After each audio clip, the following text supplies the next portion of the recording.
Hello दोस्तों, कैसे हो आप लोग। मेरा नाम है दीपक और मैं स्वागत करता हूँ अपने इस YouTube channel civil only prelims में, जिसमें कि हम इसमें सिर्फ हिंदू एडिटोरियल यानी कि 6 जून 2023 के हिंदू एडिटोरियल की बात करेंगे और किसी चीज़ की नहीं। इसके बाद की जो वीडियो आएगी उसमें आपकी न्यूज़ एनालिसिस आ जाएगी, जिसमें कि आपकी जो करंट न्यूज़ है वो उसके बारे में डिस्कस करेंगे। तो चलिए स्टार्ट करते हैं हमारी न्यूज़ को, आज के एडिटोरियल को। सबसे पहला है डीप फेक के ऊपर। ठीक है, डीप फेक्स क्या होते हैं। अगर जैसे सपोज कीजिए कोई ए पर्सन है और कोई बी पर्सन है। ठीक है, ए पर्सन ने कोई फ़ोटो जो है अपलोड किया। ठीक है, फ़ोटो को अपलोड किया। बी पर्सन ने क्या किया, उस फ़ोटो को मॉडिफाई करके कुछ और ही चीज़ों में कन्वर्ट कर दिया। ठीक है, तो कन्वर्ट कर दिया और कन्वर्ट करने के साथ साथ इसको क्या कर रहा है, बार बार पोस्ट भी कर रहा है, यानी कि अलग अलग प्लेटफॉर्म पे पोस्ट कर रहा है, ये कर रहा है, वो कर रहा है। तो जैसे भी हो वो उस चीज़ों का यूज कर रहा है। तो इसी चीज़ को कहेंगे कि आपका डीप फेक। मतलब किसी भी एक ओरिजिनल चीज़ों को आप मॉडिफाई करके अगर नई चीज़ों में कन्वर्ट करके आप उससे अलग अलग प्लेटफॉर्म पे सर्विस देते हैं या फिर उससे अर्निंग करते हैं, तो वो आपका डीप फेक में किया जाना जाता है।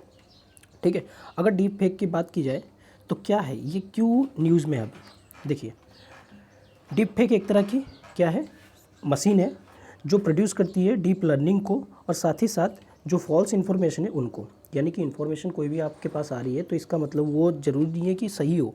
ठीक है, अब जैसे एग्जांपल दूंगा, अभी इसमें कुछ एग्जांपल बताए गए हैं कि किस तरह से जो प्रेसिडेंट है वो बराक ओबामा जो है अमेरिका प्रेसिडेंट थे, जो वो कहीं ना कहीं डोनाल्ड ट्रंप को गाली देते हुए नज़र आ रहे हैं। ठीक है, इस तरह की बात भी दिखने में आ रही है। और किस तरह से ये एक आज के टाइम पे जो रेसलिंग वगैरह है, जैसे अभी रेसलिंग लोगों की क्या हो रही थी, प्रोटेस्ट हो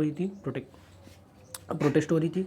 तो वो उस टाइम पे जब रेसलर को पकड़ के लेके जा रहा था, तो उस टाइम पे कुछ ऐसी डीप फेक्स आई थी जिसमें कि रेसलर्स जो है वो पुलिस वैन के सामने फ़ोटो खिंचाते हुए नज़र आ रहे थे। लेकिन हमने जबकि देखा है क्या है कि जो पुलिस है वो कहीं ना कहीं न्यू पार्लियामेंट जो ओपनिंग हो रही है उसके कारण से जो शांति भंग हो रही थी, तो उस वजह से उन लोगों को क्या कर रहे थे, घसीट घसीट के लेके जा रहे। लेकिन कुछ डीप फेक्स इस तरह से आए, सर्कुलेट हुए कि वो कुछ और ही चीज़ों को दिखा रहे हैं। ठीक है, तो अब डीप फेक की बात की जाए, ये क्या है, प्रॉब्लमेटिक है या नहीं है। बिल्कुल प्रॉब्लमेटिक है। अगर इसका सही से इस्तेमाल किया जाए तो इसके पॉजिटिव एस्पेक्ट भी है और इसके नेगेटिव एस्पेक्ट भी है। अगर पॉजिटिव एस्पेक्ट की बात की जाए तो कहीं ना कहीं ये हमारे किस चीज़ के लिए, एंटरटेनमेंट के लिए अच्छी चीज़ है। ठीक है, डीप फेक्स कहीं ना कहीं देखिए, एंटरटेनमेंट मतलब जैसे कि आपके कॉमेडी वगैरह वगैरह बने जाते हैं या वीडियोग्राफी बनाई जाती है, तो उसमें कहीं ना कहीं डीप फेक्स आपको इंपॉर्टेंट एज देती है, जिससे कि आप उससे यूटिलाइज कर सकते हो। ठीक है, कहीं ना कहीं एक अच्छी लोगों के मनोरंजन का साधन। लेकिन यही मनोरंजन अगर यही एंटरटेनमेंट कहीं ना कहीं गलत चीज़ों में, जैसे कि आपके पोर्नोग्राफी वगैरह में यूज किया जाए, तो कहीं ना कहीं प्रॉब्लमेटिक है। ठीक है, तो अब इसके लिए क्या करना चाहिए, क्या इसको पूरी तरह से बैन कर देना चाहिए। देखिए, अगर हम चाइना जैसे कंट्री की बात करें या कुछ और कंट्री की बात करें, तो उन्होंने स्ट्रिक्टली बैन किया है कि भैया कॉपीराइट चीज़ों को आप डीप फेक्स में कन्वर्ट नहीं कर सकते। यानी कॉपीराइट चीज़ों को मॉडिफाई करके उसको चेंज करना गलत है। तो कहीं ना कहीं ये कानून की वजह से उनके जो फॉल्स इंफॉर्मेशन है कहीं ना कहीं प्रोवाइड होने से बच रहा है। लेकिन अगर हम चाइना की बात करें, चाइना तो अपने ही मीडिया को खुद कंट्रोल करता है। लेकिन क्या इंडिया में ऐसा हो सकता है। इंडिया में फ्रीडम ऑफ स्पीच की बात की जाती है। ठीक है, लोगों की इंडिविजुअल की जो एज है उनकी बात की जाती है, जो उनके फेवर में है उनकी बात की जाती है, यानी कि फ्रीडम की बात की जाती है। आर्टिकल 19 में लोगों के पास फ्रीडम है। ठीक है, अगर इस तरह से अगर पूरी तरह से उस चीज़ को कंट्रोल कर लिया जाए तो कहीं ना कहीं प्रॉब्लमेटिक हो सकती है। तो इसीलिए कोई एक मिडिल पाथ निकालना पड़ेगा, जिसके कारण से कोई सॉल्यूशन निकालना पड़ेगा जिससे कि इस डीप फेक को रोका जा सके। ठीक है, ये नहीं कि बिल्कुल एक्टिवली तुम इसको एंजॉय करो। जैसे कि अगर आपको लगता है ये इस साइट से अगर ये प्रॉब्लम हो रही है, यानी कि इस डोमेन से इस फ़ोटो को प्रॉब्लम हो रही है, तो कहीं ना कहीं उस डोमेन को आप ब्लॉक कर सकते हो या फिर उस डोमेन पे आप क्या कर सकते हो, कुछ ना कुछ कार्रवाई कर सकते हो। ठीक है, तो इस तरह के कुछ चीज़ों को हम अगर मेजर्स ले। लेकिन देखिए, अगर एंटरटेनमेंट की बात की जाए, एंटरटेनमेंट के लिए कभी कभी डीप फेक्स जो होती है बेटर होती है किसी को आप देखते हो बहुत सारे मिमिक्स जो बनते हैं वो डिफेक्ट्स का यूज करके, यानी किसी के चेहरा अगर किसी पे यूज करके मिमिक्स वगैरह बनाए जाते हैं, कहीं ना कहीं इंटरटेनमेंट के लिए वो थोड़े से बेटर होते हैं। लेकिन अगर पूरी तरह से आप इसको बैन कर दोगे तो कहीं ना कहीं प्रॉब्लमेटिक क्रिएट होगी, यानी कि लोगों को थोड़ी सी एंटरटेनमेंट वगैरह या फिर एजुकेशन वगैरह तो उसमें थोड़ी सी प्रॉब्लम फेस करनी पड़ेगी। ठीक है, तो ये कुछ इस तरह से था। लेकिन अगर बात की जाए कुछ इस पर बात दे रखी है जिसमें मशीन दे रखी है जिसके कारण से जो इमेज है फॉल्सफाई किया गया। ठीक है, जैसे कि आपके deepfakes image and videos that have unsettling legacy. People worldwide have already used technology to create videos. देखिए, बराक ओबामा ने वर्बली एब्यूज़ किया है डोनाल्ड ट्रंप को। ठीक है, तो कहीं ना कहीं बराक ओबामा ने जो है वो आपके डोनाल्ड ट्रंप को एब्यूज़ किया था। इस तरह की वर्बल जो एब्यूसिंग है वो कहीं ना कहीं फेशियल रिकॉग्निशन सॉफ्टवेयर से इसको मॉडिफाई कर दिया गया था। अब दूसरी और एक न्यूज़ दे रखी है, जैसे कि May 22 में एक डीप फेक जो है जिसमें कि दिखाया गया कि जो पेंटागन की टावर है उसमें से काला धुआं बिल्कुल निकलना जा रहा है, और कहीं ना कहीं इसको मीडिया कवरेज ने ज़्यादा ही क्या दिया है, इसको कवरेज किया था। ठीक है, तो इस तरह की डीप फेक कहीं ना कहीं प्रॉब्लमेटिक क्रिएट करती है और कहीं ना कहीं हमें इन्फॉर्मेशन को जो इंसान है, जो ह्यूमन है, उसको कहीं ना कहीं गलत डायरेक्शन में लेके जाती है। ठीक है, तो ये इसकी न्यूज़ थी। अब बात करते हैं अगले न्यूज़ की। अगला न्यूज़ है accident decline but expensive on safety remain low. देखिए, सबसे पहले इसमें क्या बात की है, एक्सीडेंट तो हो गया, ठीक है, लेकिन अब है एक्सपेंसेस ऑन सेफ्टी रिमेन लो। लेकिन जो एक्सपेंसेस है वो कहीं ना कहीं कम है, इसकी बात की जाती है। क्या है, देखिए, अगर हम बात की जाए, अगर आप चार्ट वन को देख रहे हो तो इसमें क्या बताया कि जो एक्सीडेंट है, ठीक है, जो नंबर ऑफ एक्सीडेंट है वो क्या हुआ है, कहीं ना कहीं डिक्रीज हुआ है, 26 पे आया, जबकि 446 कब था, 1990 के टाइम पे। ठीक है, 446 1990 91 में। तो कहीं ना कहीं क्या हो रहा है, इंफ्रास्ट्रक्चर डेवलपमेंट हो रहा है, न्यू रेलवे की जो सेफ्टी मेजर्स है वो कहीं ना कहीं लिए जा रहे हैं, मॉडर्न टेक्नोलॉजी का यूज़ किया जा रहा है, लोगों को अवेयर किया जा रहा है। ठीक है, और साथ ही साथ एक्सपेंसेस को कुछ ना कुछ इंक्रीज किया जा रहा है। क्या ये सफिशिएंट है, इतना ही एक्सपेंसेस सफिशिएंट है? तो उसके बारे में हम अगले डाटा में देखते हैं। अगले डाटा में क्या कहा गया है, डेथ जो है अगर 1991 की देखें तो लगभग एक एवरेज निकाला जाए तो 300 के एवरेज मान लीजिए है, 300 से भी कम का एवरेज है, और अभी भी वही एवरेज है। तो इसका मतलब क्या है, हम इन चीज़ों पर खर्च तो कर रहे हैं, क्या ये इतना ही सफिशिएंट है? तो देखा जाए तो ये सफिशिएंट उतना नहीं है। तो क्या किया जा सकता है, क्या एक्सपेंसेस को बढ़ाया जा सकता है? बिल्कुल बढ़ाया जा सकता है। जो बजट एलोकेशन है उसको कहीं ना कहीं इंक्रीज किया जा सकता है, सेफ्टी मेजर्स को और ज़्यादा बढ़ाया जा सकता है, लोगों को और ज़्यादा अवेयर किया जा सकता है, जो प्रिलिमिनरी इंक्वायरी है उसको कहीं ना कहीं स्ट्रेंथ करनी चाहिए, और इंक्वायरी जो है जल्द से जल्द होनी चाहिए। अगर हम बात करें, कुछ डाटा दे रखा है, जैसे कि जो 55% है जो फेलियर है, एक्सीडेंट का रीज़न है, वो कहीं ना कहीं आपके जो रेलवे के कर्मचारी है उनकी नेग्लिजेंसी के कारण हुआ है, और 28% जो है अदर के कारण से। ठीक है, और 6% जो है कहीं ना कहीं इक्विपमेंट फेलियर के कारण से हुआ है। ठीक है, तो ये क्या दिखाता है, ये दिखाता है कहीं ना कहीं रेलवे स्टाफ को ट्रेंड करने की ज़रूरत ज़्यादा है। ठीक है, ट्रेनिंग प्रोवाइड कराने की ज़्यादा है, कहीं ना कहीं सिग्नल को स्ट्रेंथ यानी कि इंफ्रास्ट्रक्चर को आपको स्ट्रेंथ करने की ज़रूरत है। ठीक है, कहीं ना कहीं जो आपके इक्विपमेंट फेलियर है उसको टाइम टू टाइम क्या करना चाहिए, रिप्लेस करना चाहिए, या उसके ऊपर चेक जो है करना चाहिए। ठीक है, जिसके कारण से जो रेलवे की सेफ्टी है वो कहीं ना कहीं मेजर्स हो सकती है। सिर्फ रेलवे की नहीं, अदर चीज़ों को भी मेजर्स इसी तरह से किया जा सकता है। अगर हम प्रिलिमिनरी मेजर्स अगर पहले ले लें तो कहीं ना कहीं हर चीज़ को हम लोग क्या कर सकते हैं, मिटिगेट कर सकते हैं। ठीक है, अगर बात की जाए कि जो गवर्नमेंट डाटा कहती है कि 4500 किलोमीटर जो ट्रैक है वो रिनोवेट किया जाता है एनुअली में। ठीक है, देखिए, अब ये प्रॉब्लम किस वजह से हुआ है, कुछ बातें ये निकल के आ रही है कि जो रेलवे ट्रैक है कुछ दिन पहले ही रिनोवेट किया गया है। अगर कुछ दिन पहले रिनोवेट किया गया है तो क्या रीज़न हो सकता है इसके टूटने का? अब आपने मॉरबी केस तो सुना ही होगा जिसमें पुल टूटा था, वो भी पहले रिनोवेट हुआ था। तो इसमें ग्लिच किसकी है? प्रॉब्लम कहाँ पे आ रही है? प्रॉब्लम आ रही है कहीं ना कहीं स्टाफ में, कहीं ना कहीं कोऑर्डिनेशन में, कहीं ना कहीं चेक एंड बैलेंस में। तो इस चीज़ को कहीं ना कहीं हमें क्या करना पड़ेगा? स्ट्रेंथ करना पड़ेगा, जिससे कि हम लोग अपनी सेफ्टी को इंश्योर कर सकें। ठीक है, चलिए आगे बढ़ते हैं। आइज़ ऑन ऑयल, देखिए क्या है, जो ओपेक ग्रुप है, ओपेक प्लस ग्रुप जो है, ऑयल प्रोड्यूसिंग जो ग्रुप है, वो क्या कह रही है कि हम 2024 में जो ऑयल की प्राइस है वो कहीं ना कहीं सॉरी, जो नॉर्मली क्या बताया इन्होंने कि जो ऑनगोइंग प्रोडक्शन है कट करेंगे 2024 में। ठीक है, जिसके कारण से जो किस वजह से it's sick to keep oil price from falling emits concern about global economic slow down. जिसके किस कारण से जो ऑनगोइंग प्रोडक्शन जो फॉलिंग हो रहा है, जो प्राइस में फॉलिंग हो रहा है, किस वजह से? ग्लोबल इकोनॉमिक स्लो डाउन की वजह से, उसके कारण से ये क्या करेंगे? कट डाउन करेंगे।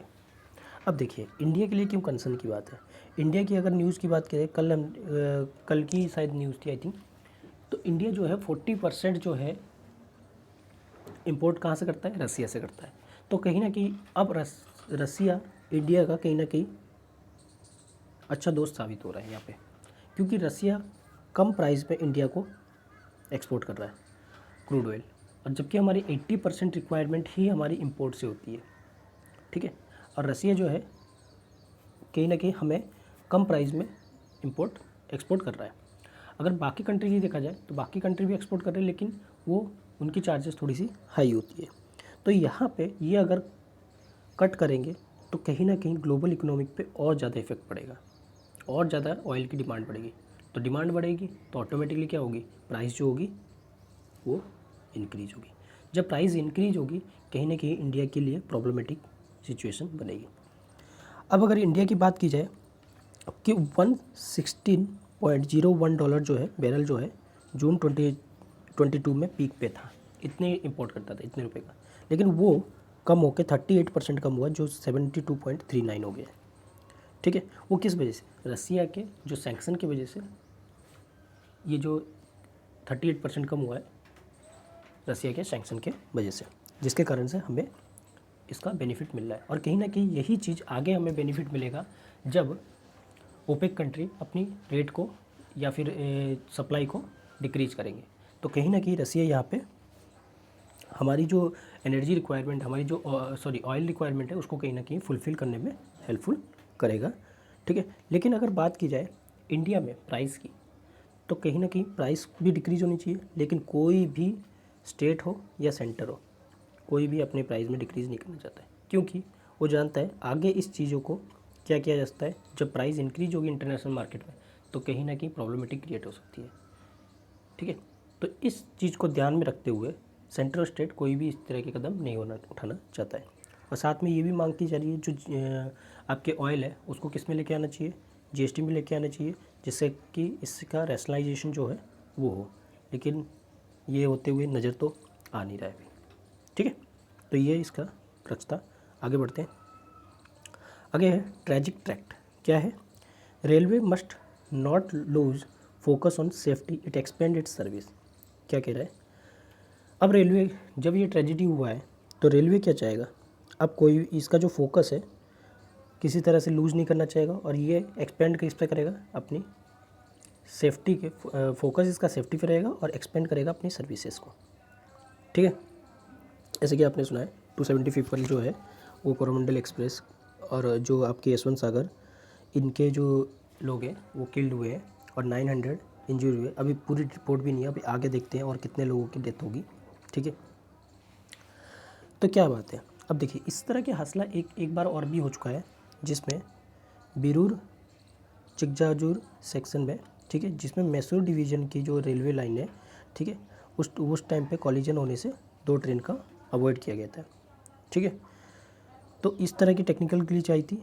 ठीक है, तो उस टाइम पे पायलट ने मॉडरेट स्पीड कर लिया था, जिसके कारण से ये ट्रेन जो है रुक गई। ठीक है, और ये किस वजह से हुआ? जो इमीडिएट करेक्ट एक्शन होगा उस कारण से। अगर हम एक्शंस को टाइम पे ही इम्प्लीमेंट कर दें तो कहीं ना कहीं हमें प्रॉब्लमेटिक फेस नहीं करनी पड़ेगी। और इसमें बात की गई है जो प्रिलिमिनरी इंक्वायरी है उसको कहीं ना कहीं फॉलो करना चाहिए, ठीक है। अगर इस तरह की डिजास्टर कहीं ना कहीं होती है तो कहीं ना कहीं प्रिलिमिनरी इंक्वायरी जो है काफ़ी हेल्पफुल कर सकती है कि ये फेलियर किस वजह से हुआ है, ये मैकेनिकल फेलियर है या ह्यूमन एरर है, ठीक है। अगर इंडियन रेलवे की बात की जाए तो 15 मिलियन जो है लोग जो है पैसेंजर जो है डेली ट्रैवल करते हैं, और कोविड से पहले तो ये 23 मिलियन थी, 15 मिलियन कोविड के बाद थी, 23 मिलियन ये कोविड से पहले थी, ठीक है। अगर हम बात की जाए इंडिया की एम्बिशियस प्लान क्या है, इम्प्रूव करना रेल इंफ्रास्ट्रक्चर को। जो तक 2023 से 24 के बीच में 2.4 लाख करोड़ का जो है अलोकेशन किया गया था कैपिटल एक्सपेंडिचर पे। और जो एक्सीडेंट पर मिलियन है ट्रेन किलोमीटर जो है वो लास्ट डिकेड से क्या हुआ, घटा है। लेकिन इनके जो पुअर मेंटेनेंस है, ट्रैक का मेंटेनेंस है वो कहीं ना कहीं पुअर है। And the rolling stocks and over stretching staffs are problem railway, ठीक है। कहीं ना कहीं ये सारी चीज़ें क्या है, प्रॉब्लमेटिक क्रिएट कर रही है। सेफ्टी मेजर्स में हम क्या कर सकते हैं कि एंटी कोलिजन जो सिस्टम है उसको एक्सपेंड कर सकते हैं, ठीक है। एंटी कोलिजन सिस्टम को जो है हम लोग इंक्रीज कर सकते हैं, जैसे मैंने कल बताया था कवच के बारे में, ठीक है। तो अब आप ये बता सकते हैं कि आप कमेंट सेक्शन में भी बताइए कि कवच जो है कौन से स्टैंडर्ड का मेजर्स है, ठीक है। फर्स्ट, सेकंड, थर्ड, फोर्थ कौन से स्टैंडर्ड का है आप हमें कमेंट सेक्शन में बताएंगे। एक्सटेंटल जो पर मिलियन किलोमीटर है वो कहीं ना कहीं यहीं पे क्या है, घटा है इस वजह से। अगर 2021 को बात करें तो प्राइम मिनिस्टर ने अनाउंस किया था 75 न्यू सेमी स्पीड क्या चलाई जाएगी, ट्रेन चलाई जाएगी, वंदे भारत ट्रेन को, ठीक है। और कहीं ना कहीं ये बेटर भी है। लेकिन इस तरह के एक्सीडेंट होने से हमें क्या सीख मिलती है, इससे ये हमें सीखने को मिलती है कि कहीं ना कहीं हमें इंफ्रास्ट्रक्चर को बढ़ाना चाहिए और सेफ्टी मेजर्स का काफ़ी हद तक ध्यान रखना चाहिए, ठीक है। तो ये है। अब आगे बढ़ते हैं अगले न्यूज़ की तरफ, लास्ट न्यूज़ की तरफ। क्या है, the word of advice to Delhi police. अब देखिए आर के विजय ने आर्टिकल लिखा है जो फॉर्मर डायरेक्टर जनरल है पुलिस ऑफ छत्तीसगढ़ के। क्या बताते हैं, the protest by Indian medal winning wrestler have been news long time. लंबे समय से जो प्रोटेस्ट है वो चलती हुई आ रही है। किस वजह से, 2 केसेस चल रहे हैं इनके, जैसे सेक्सुअल हैरेसमेंट जो रिपोर्ट किया गया था 28 अप्रैल 2023 को दिल्ली पुलिस ने इसको किया था प्रेसिडेंट, किसके अगेंस्ट में, president of wrestler federation of India. उसके बाद सुप्रीम कोर्ट ने इसको इंटरवीन किया पिटीशन की फाइल के हिसाब से जो कुछ रेसलर ने फाइल किया था। जो केस चला वो किसके अंडर में चला, पॉस्को एक्ट के अंडर चला और आईपीसी के रिलीवेंट आईपीसी के अंडर में, ठीक है। किस वजह से, जो मॉडेस्टी है यानी कि जो वुमेन्स की जो लज्जा है उसको ख़त्म करने और सेक्सुअल हैरेसमेंट। और जो दूसरा चला वो वुमेन और सेक्सुअल हैरेसमेंट के कारण, और जो दूसरा चला वो है लज्जा ख़त्म करने की जो आईपीसी के अंडर में चला, ठीक है। इन्वेस्टिगेशन हुआ 2 केसेस में अंडर वे पुलिस में, पुलिस के बीच में जो इन्वेस्टिगेशन है वो अभी भी चल रहा है, ठीक है। कंप्लेन जो है वो अभी भी कंसिस्टेंटली डिमांड है कि जो अरेस्ट किया जाए एक्यूज्ड को, जो एक्यूज्ड है उसको अरेस्ट किया जाए। अब एक्यूज्ड ने क्या कहा, एक्यूज्ड ने कहा कि भैया मैं किसी भी टेस्ट में गुजरने के लिए तैयार हूँ। तो उन्होंने भी डिमांड किया कि भैया नार्कोटिक टेस्ट जो है उसको किया जाए, ठीक है। अब इससे क्या पता लगता है, अब इससे ये पता लगता है अगर मान लीजिए कोई भी ऐसा हमारे इंडिया में कानून है, क्या कोई भी कॉग्निजिबल ऑफेंस करता है। कॉग्निजिबल ऑफेंस का मतलब है कि इसको जो पर्सन को अरेस्ट जो है बिना वारंट के किया जा सकता है। कॉग्निजिबल ऑफेंस जो है बिना आपको वारंट के अरेस्ट कर लिया जा सकता है। कॉग्निजिबल ऑफेंस में ऐसे जो बड़े बड़े जो ऑफेंस है वो इसमें इंक्लूड होते हैं, जैसे रेप हो गया, टेररिस्ट हो गया, तो इस तरह के ऑफेंस जो है इंक्लूड होते हैं। अगर इनकी सज़ा की बात की जाए क्या है, इनको मैक्सिमम 7 ईयर की जो है पनिशमेंट दी जा सकती है। और ये जब तक इंक्वायरी नहीं हो रही है कहीं ना कहीं ये बेल पे भी रह सकते हैं। क्या ये ठीक है? तो अरेस्ट का जो कंडीशन है वो देखिए क्या कह रहा है, सब्सटेंशियल लॉ और सेक्शन लॉ अप्लाइड होती है। इस इंफॉर्मेशन के जो अवेलेबल है पब्लिक डोमेन में क्या बताता है कि जो एलिगेशन है किसी के ऊपर जो सेक्सुअल असॉल्ट का वर्क प्लेस पे या फिर जो अट्रैक्ट करता है सेक्शन 8 ऑफ एंड सेक्शन 10 को, जो की बात करता है punishment for aggravated sexual assault president of the WFAE as a position authority, यानी कोई भी अथॉरिटी पे है और वो अगर सेक्सुअल असॉल्ट करता है तो वो सेक्शन 8 और सेक्शन 10 के हिसाब से पनिशमेंट किया जाएगा। और सेक्शन 12 की बात करता है जो कि सेक्सुअल हैरेसमेंट की बात करता है, और पॉक्सो एक्ट की बात करता है in the case of minor victim. अगर विक्टिम है माइनर विक्टिम है तो पॉक्सो एक्ट लगता है। और सेक्शन 354 क्या लगता है, आउटरेजिंग मॉडेस्टी ऑफ वुमेन, यानी कि वुमेन्स की जो इज्जत लज्जा है उसको कहीं भंग करने की बात करता है। और 354A जो है सेक्सुअल हैरेसमेंट की बात करता है IPC में, ठीक है। इसमें क्या कहा गया है, द पनिशमेंट जो है वो कितने साल तक दी सकती है, मैक्सिमम 7 ईयर, मतलब इन कंडीशन में मैक्सिमम पनिशमेंट जो है इम्प्रीजमेंट जो है वो 7 ईयर की दे सकती है, ठीक है। सेक्शन 41 कोड क्रिमिनल प्रोसीजर क्या कहता है, arrest is not mandatory, arrest जो है मैंडेटरी नहीं है जब तक कि मटेरियल एविडेंस को शो नहीं किया जाए आपके सुप्रीम कोर्ट में। लेकिन अगर बात की जाए इन्वेस्टिगेशन की, इन्वेस्टिगेशन कहीं ना कहीं 60 डेज़ की बात की जाती है मिनिमम कंप्लीट करने की, लेकिन 60 डेज़ से क्या हो जाती है ऊपर चली जाती है और कभी कभी ज़्यादा भी होती है। तो इस कारण से क्या होता है, एक्यूज जो होता है बाहर घूमता रहता है। जब तक मटेरियल के एविडेंस को शो नहीं किया जाएगा तब तक उसको क्या किया जाएगा, अरेस्ट नॉट मैंडेटरी, ठीक है।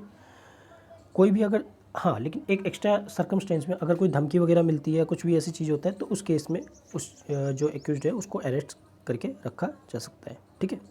और ये किस अंडर में, 41 CRPC के अंडर में अपीयर किया जाएगा। और पुलिस को सबसे पहले सफिशेंट वो देना पड़ेगा, ठीक है। अब बात की जा रही है the accused is an influence person, अगर इन्फ्लुएंस पर्सन है जिस principle mention that not rule out however there is reason and material justify arrest, arrest को आपको जस्टिफाई करना पड़ेगा। देखिए तो इसके लिए क्या क्या इन्वेस्टमेंट करना चाहिए, इन्वेस्टिगेशन क्विकली हो सके इसके लिए क्या करना चाहिए। सबसे पहली बात तो इन्वेस्टिगेशन को जल्दी करना चाहिए, यानी कि 60 डेज़ है तो जल्दी से जल्दी इस इन्वेस्टिगेशन को करना चाहिए। अगर इन्वेस्टिगेशन कहीं ना कहीं देर रहती है तो कहीं ना कहीं अगर एक्यूज्ड बाहर घूमता रहता है तो इसका मतलब क्या है, प्रॉब्लम और ज़्यादा टफनेस होती है और जिसके कारण से ये जो आपके प्रोटेस्ट है वो कहीं ना कहीं बढ़ती है, ठीक है। तो कहीं ना कहीं और जो सज़ा का प्रावधान को थोड़ा ना कहीं स्ट्रिंजेंट करना चाहिए, बढ़ाना चाहिए 7 ईयर से 10 ईयर। ये एक्चुअली इनके व्यूज़ है, ठीक है, ये पर्सनल व्यूज़ की बात बता रहे हैं कि व्यू जो है वो कह रहे हैं इनके व्यूज़ के हिसाब से कि सज़ा को जो है थोड़ा सा बढ़ाना चाहिए, जो भी प्रोसिक्यूशन है पॉस्को एक्ट में या और किसी एक्ट में अगर इस तरह के इंक्लूड करते हैं, ठीक है। तो ये इसकी आज की न्यूज़ एनालिसिस थी। अगर आपको वीडियो अच्छी लगी तो लाइक कीजिए, सब्सक्राइब कीजिए और अपने दोस्तों के साथ शेयर कीजिए। Thank you.